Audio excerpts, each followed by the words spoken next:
babhekana neMarumo Gallants. Yeah, lapho kwabhalwa Mofokeng ngo 105 minutes kwaba 1-0 la. Another clean sheet, another 3 points. Showcase. Yeah. Then 24 January nje recently la bebhekene neSikhukhune kwaba 0-0 ngapha 0 ngapha. Yeah, away game Orlando Pirates but another clean sheet plus 1 point. Showcase. Yeah, babhekana neMagesi recently la kwabhala khona Mbuthuma in 9 minutes. Mofokeng in 41 minutes.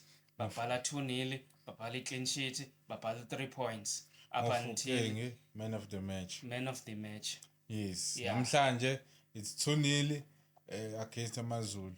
Yeah. 15 minutes Mofokeng. Yeah. 90 plus 3 minutes additional time Mofokeng. Yeah. What's a track? Yeah. Man of the match. Bone kanjani game? Yeah. Iperformile iBhakaniya.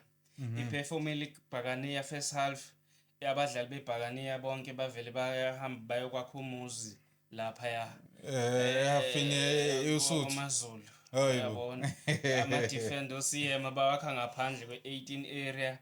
Then apolice bawakha noMofokeng bakha ngaphakathi lapha. No. Nalela i-right back hilo khujana ye-Pirates iyafike yakha lapha ya iphinde yalibala ukuthi i-defender yabo so bebegadla